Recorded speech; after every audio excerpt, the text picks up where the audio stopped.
this is Wayne with CDF, and we want to just help you do some troubleshooting, especially with wood doors and your hollow metal frame install.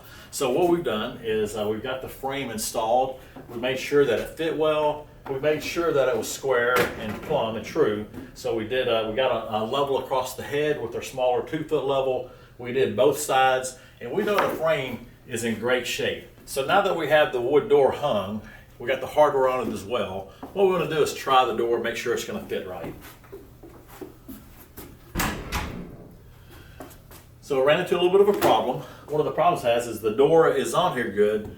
I already know the frame is in good shape. The biggest thing that we always have to check is to make sure the frame is good. Every once in a while you might have an issue where the door hits at the top up here against the frame. It doesn't mean that something's wrong with the door, and it doesn't mean that something's wrong with the frame. It just may be the weight of the door on it. So I've got a simple fix that will help you take care of the solution really easy. Let's go look at it. What we're going to do to get the solution fixed is we're going to start looking at this top hinge. What I've learned over the years doing installs for myself is I'll take this top hinge leaf off the frame, and I'll start working on some of the studs that are inside of the frame. Okay, so what I've done is I've taken the top hinge leaf off the frame. I've left it on the door, but I've taken it off the frame. When you look at the frame, you're going to have 4 small bulbs that are on the frame.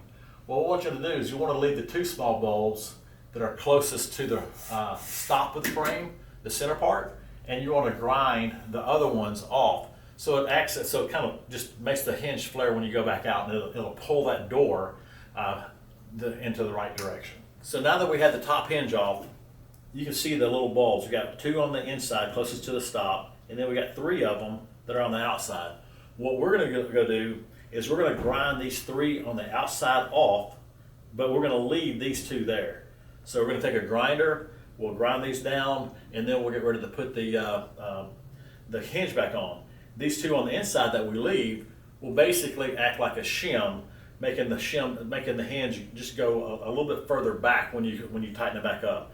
You only want to do that on the top hinge only. So make sure that as you're doing it, you're only doing it on the top hinge. We still left the 2 inside bulbs there.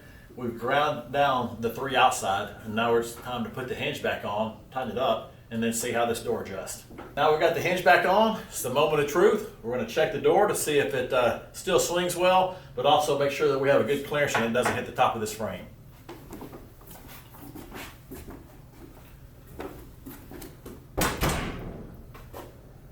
Looks like a good install to me. We got a great reveal up here, got a good reveal across the top.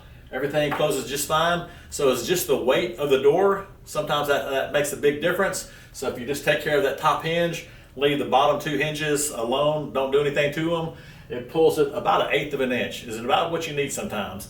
And that'll help your install, and it'll stay that way from this point forward. Thank you and have a great day.